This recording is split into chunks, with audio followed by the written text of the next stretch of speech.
Assalamualaikum warahmatullahi wabarakatuh. Selamat pagi, selamat siang, dan selamat malam rekan-rekan semua. Kabar baik di sini, semoga kalian juga ya.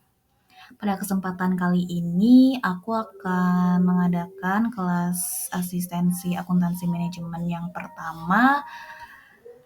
Nah, jadi sebelum masuk ke pembahasan, akuntansi manajemen itu mata kuliah lanjutan dari akuntansi biaya dan fokusnya itu terhadap pencatatan, analisis, dan pengelolaan biaya yang berkaitan terhadap produksi barang atau jasa. Hal ini memainkan peran yang penting untuk membantu bisnis, organisasi, manajemen, membuat keputusan yang tepat, mengendalikan pengeluaran, dan memaksimalkan profitabilitas. Maka untuk memahami akuntansi manajemen lebih baik, maka aku akan masuk ke chapter 2 dulu, yaitu tentang Introduction to Cost Term and Purpose. Nah, kita masuk ke soal yang pertama. Soal pertama membahas tentang cost of good purchase, cost of goods sold, dan income statement. Dalam bahasa Indonesia, cost of good purchase itu disebut dengan harga pokok pembelian. Harga pokok pembelian ini mewakili total harga pokok persediaan, dan biaya itu juga mencakup pembelian barang, biaya transportasi, biaya penanganan, dan biaya lain yang terkait langsung dengan perolehan persediaan.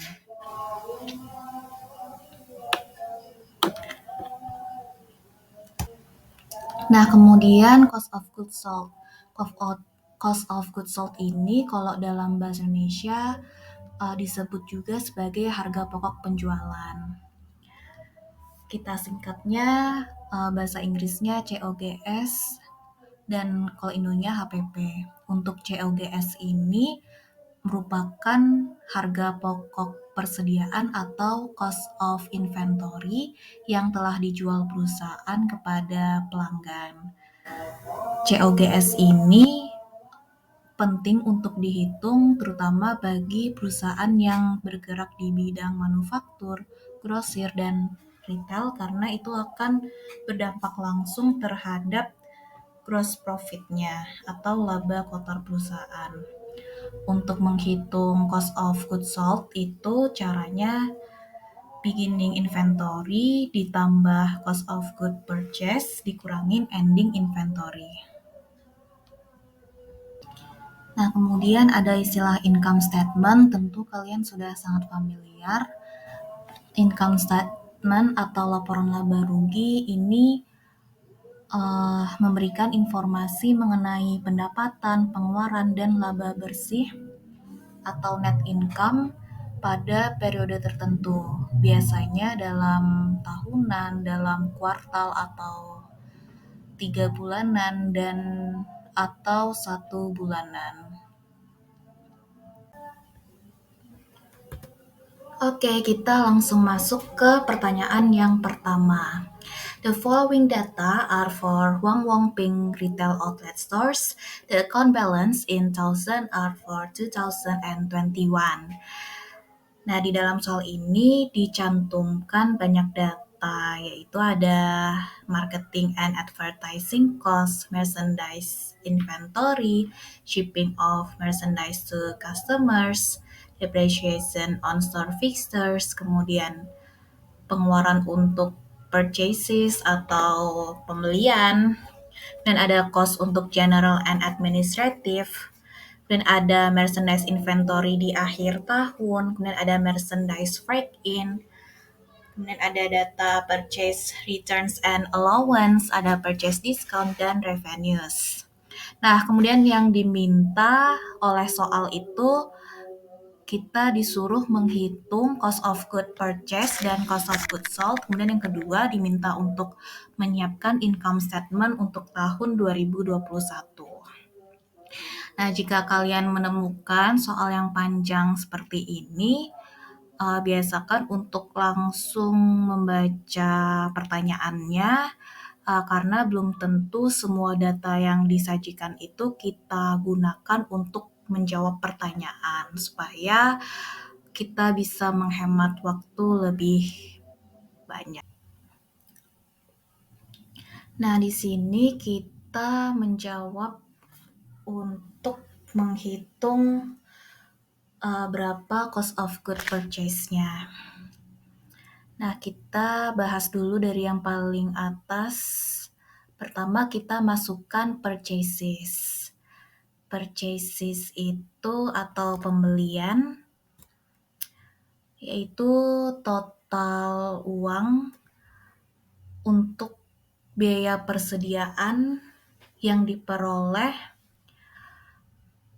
karena melakukan aktivitas pembelian barang yang dibeli untuk dijual kembali atau digunakan dalam produksi. Nah, purchasesnya diketahui di soal itu ada 654.000. Nah, kemudian kita tambahkan dengan freight in. Freight in ini adalah biaya pengiriman barang. Jadi, biaya transportasi yang dikeluarkan untuk membawa inventory itu ke dalam lokasi perusahaan ditambahkan juga ke dalam biaya pembelian. Karena biaya freight in ini masuk ke keseluruhan biaya perolehan persediaan. Nah, kemudian kita hitung purchases ditambah dengan freight in-nya. 654.000 ditambah 25.000 sama dengan 679.000. Nah, kemudian kita kurangi dengan purchases, return, and allowance. Purchases, return, and allowance ini adalah nilai barang yang dikembalikan oleh kita kepada pemasok karena barang yang mereka jual itu cacat atau masalah lainnya. Nah, maka dari itu barang-barang yang dikembalikan itu kita kurangi dan masuk ke return and allowance. Purchase, return, and allowance-nya sebesar 32.400. Nah, kemudian dikurangi lagi dengan purchase discount atau diskon pembelian. Diskon pembelian ini kan diberikan oleh pihak pemasok. Jadi bersifat menguntungkan kita. Nah, biasanya pemasok ini memberikan diskon supaya mendorong kita melakukan pembayaran faktur yang lebih awal. Nah, jika kita memanfaatkan diskon tersebut, maka jumlah diskon tersebut akan dikurangi dari total pembeliannya. Nah, kemudian kita masukkan data purchase discount-nya sebesar 22.600. Nah, kemudian dijumlahkan dari purchase, return, and allowance ditambah purchase discount-nya sebesar 55.000. Nah, kemudian untuk mendapatkan cost of good purchase-nya, yaitu kita kurangi dari total purchases dikurangin sama 55.000. Jadi cost of good purchase-nya adalah 624.000.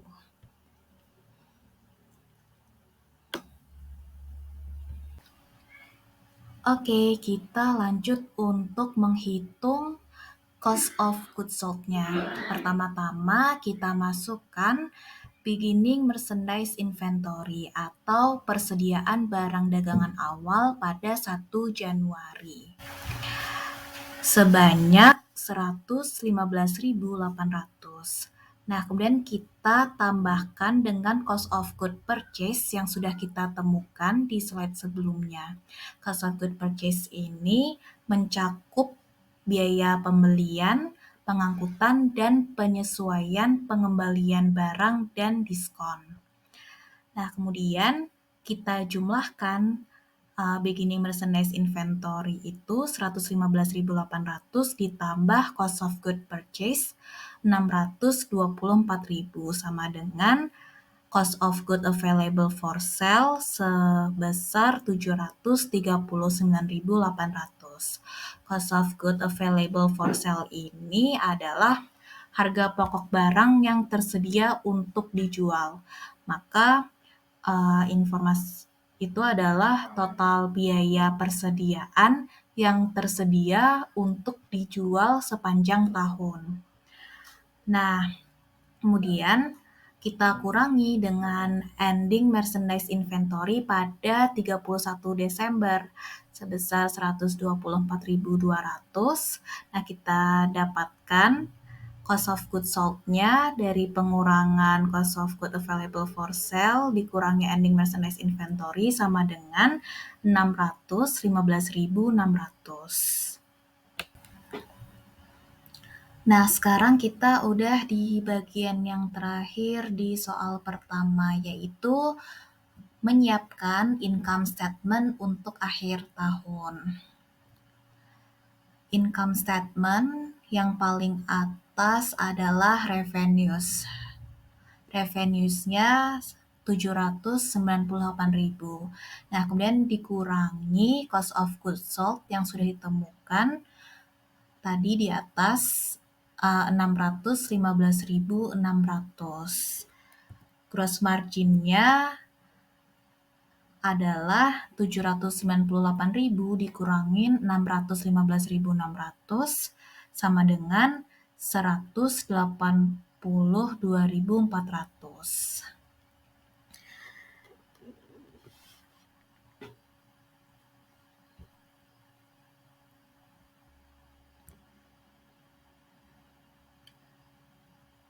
Gross margin tersebut kita kurangi dengan operating cost.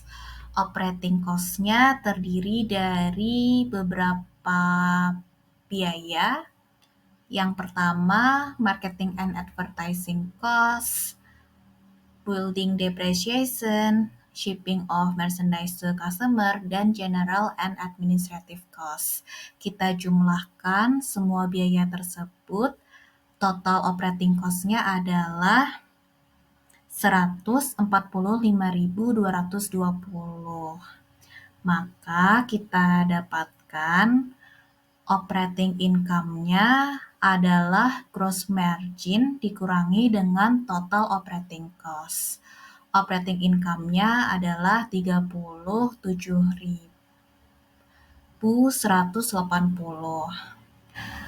Nah, kemudian ini sudah ketemu net income-nya karena tidak ada pengeluaran lainnya lagi seperti biaya bunga atau biaya pajak. Maka ini operating income-nya sudah mencerminkan net income. Sekarang kita masuk ke bagian yang kedua, yaitu tentang aliran biaya persediaan. Jadi bagaimana biaya persediaan bergerak melalui beberapa tahap sampai akhirnya diakui sebagai beban atau expense ketika persediaan tersebut dijual. Biaya persediaan ini meliputi raw material, work in progress, dan finished good. Untuk perusahaan manufaktur, ketika dia menjual finished good,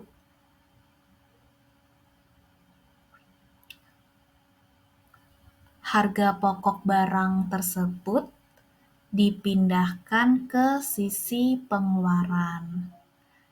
Sampai barang tersebut terjual, maka biaya perolehannya diakumulasikan dalam neraca sebagai persediaan.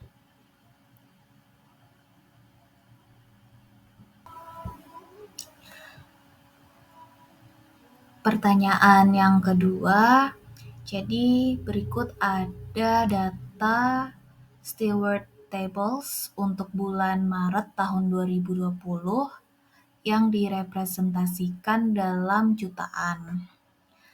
Nah, ini ada data DM inventory di awal bulan, kemudian DM purchase, DM use, total manuf overhead cost, variable manuf overhead cost, dan ada total manufacturing cost yang muncul selama bulan Maret, kemudian ada work in process inventory di tanggal 1 Maret, cost of good manufacture, finished good inventory, dan cost of goods sold.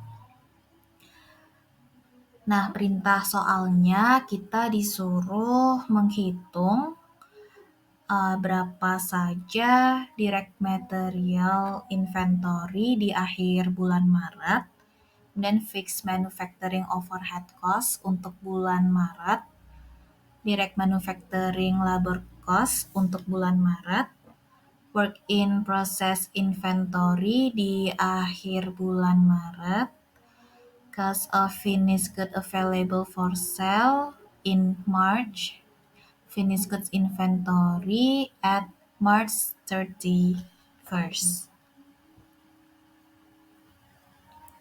Yang pertama, soal 2.1, mencari direct material inventory di akhir bulan. Maka, paling atas kita masukkan direct material inventory di awal bulan 90 ditambahkan dengan direct material yang telah dibeli 345 sama dengan direct material yang tersedia untuk diproduksi 435.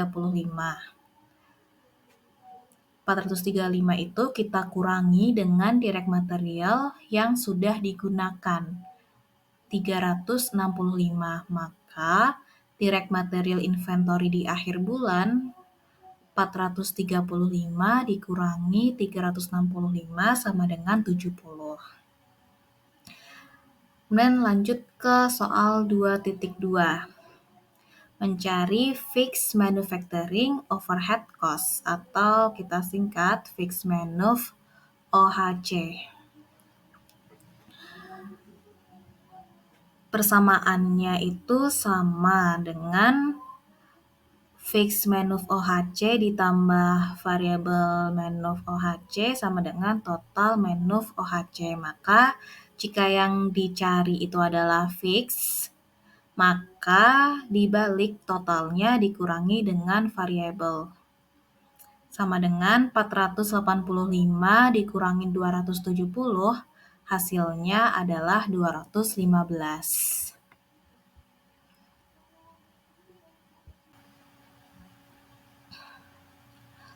Soal 3.4, mencari direct manufacturing labor cost. Rumusnya adalah total manufacturing cost sama dengan direct material yang telah digunakan ditambah total manufacturing overhead cost ditambah direct manufacturing labor cost. Yang dicari itu adalah direct manufacturing labor cost, maka total itu dikurangi dengan DM use dikurangi lagi dengan total manuf OHC. 1570 dikurangin 365 dikurangin 485 sama dengan 720. Lanjut ke soal 2.4, mencari work in process di akhir bulan. Caranya yaitu work in process di awal bulan dijumlahkan dengan total manufacturing cost yang muncul selama bulan Maret. Biaya yang masuk ke situ itu contohnya yaitu direct material, direct labor, dan manufacturing overhead. Itu dijumlahkan maka ketemu work in process available for production. Jadi work in process yang tersedia untuk dilakukan produksi sama dengan 215 ditambah 1570 sama dengan 1785.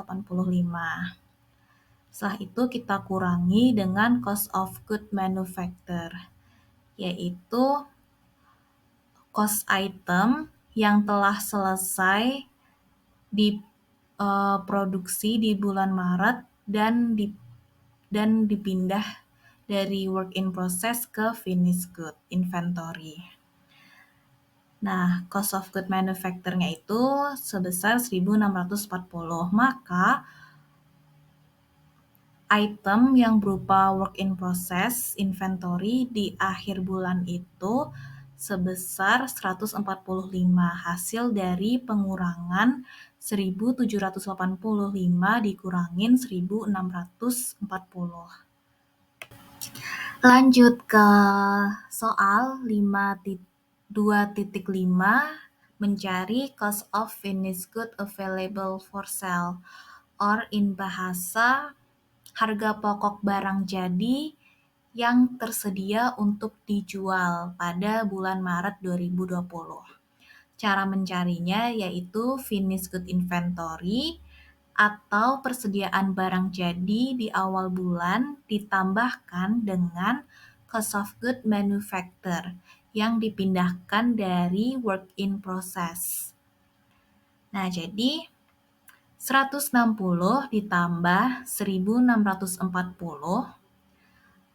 ini sama dengan yang ada di nomor 4 tadi, dijumlahkan sama dengan 1.800. Maka cost of finished good available for sale di bulan Maret itu adalah 1.800.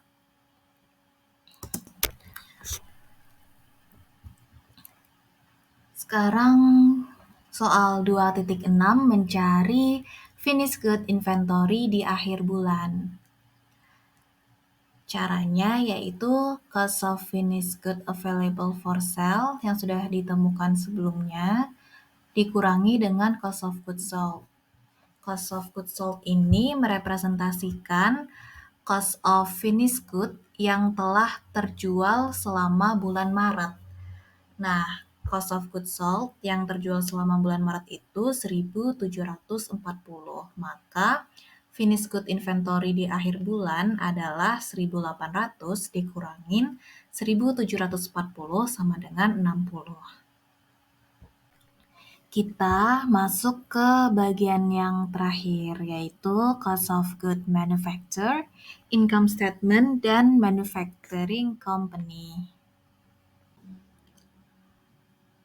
The following information is available for the Meiken Manufacturing Company for 2020.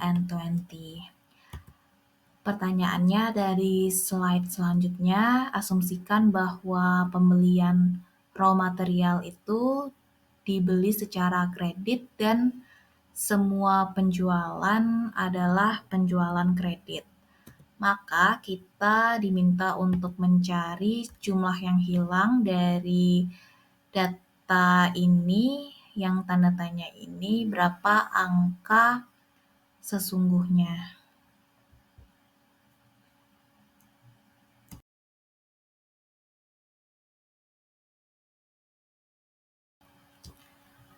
Pertama-tama yang bisa kita cari adalah sales dan cost of goods sold-nya, karena itu saling berkaitan. Untuk mencari gross margin, rumusnya itu adalah sales dikurangin cost of goods sold. Gross margin-nya itu kan udah ketemu 400.000. Di data dia tempatnya paling bawah. Nah, jika diketahui di soal kalau cost of goods sold-nya itu 60% dari sales, maka kita bisa membuat persamaan sales dikurangin 60% sales sama dengan gross margin. Bawahnya gross margin sama dengan 40% sales.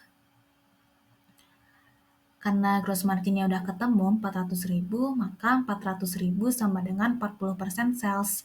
Nah, jadi berapa nih 100%-nya? Nah, 100%-nya itu kan kalau ketemu nanti dia adalah sales-nya. Maka untuk mencari sales-nya 100% per 40% dikali 400.000. Sales-nya adalah 1 juta. Dan yang kedua mencari cost of goods sold-nya. Cost of goods sold-nya itu adalah 60% dari sales, maka langsung saja cost of goods sold-nya itu sama dengan 60% per 100% dikali 1 juta, sama dengan cost of goods sold-nya 600.000.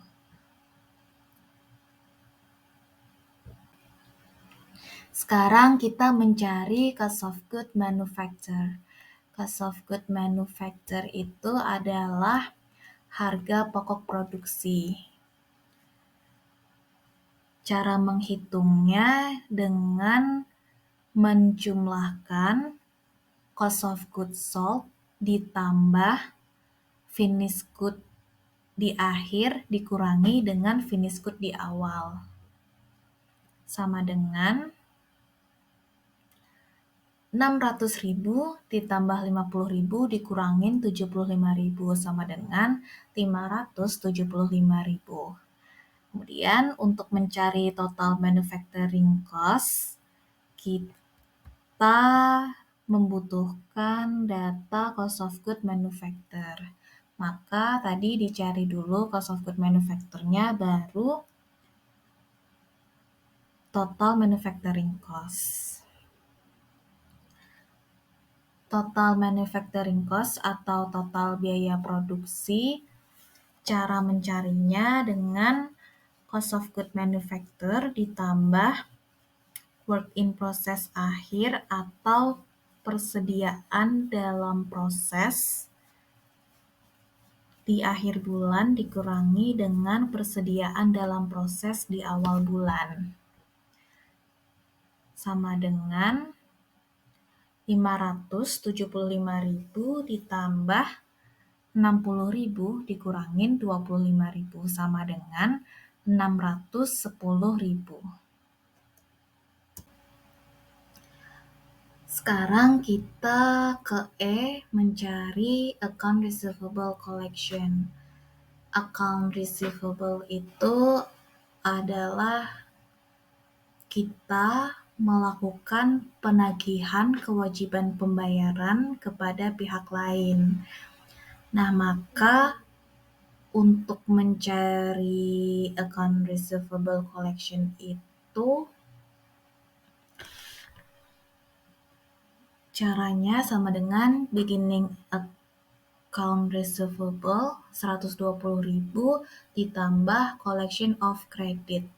Ini 1 juta. 1 juta ini dari sales, kan tadi dari soal dibilang kalau salesnya itu berupa kredit. Sales of credit. Nah, kemudian dikurangi dengan ending account receivable 80.000. Maka account receivable collection-nya adalah 1.040.000. Lanjut ke yang F, mencari account payable. Account payable adalah kewajiban perusahaan, semisal contohnya dari pihak kita, kewajiban kita yang harus dilakukan kepada pihak lain sesuai dengan kesepakatan yang berlaku. Nah, yang ditanya itu kan account payable pada tanggal 1 Januari. Berarti caranya account payable di akhir tahun pada 31 Desember itu dikurangi dengan pembelian raw material. Nah, tadi di soal juga dibilang kalau raw material itu semua pembelian raw material dilakukan secara kredit. Nah, kemudian ditambahkan dengan account payable payment-nya. sama dengan 200.000 dikurangin 130.000 ditambah 150.000 sama dengan. Nah, sekarang yang terakhir mencari raw material di 31 Desember. Nah, data yang diketahui itu kan ada raw material di awal tahun, kemudian raw material yang dibeli, dan raw material yang telah digunakan. Maka raw material pada 1 Januari 10.000 ditambahkan dengan raw material yang telah dibeli 130.000 dikurangin raw material yang digunakan 100.000 sama dengan 40.000.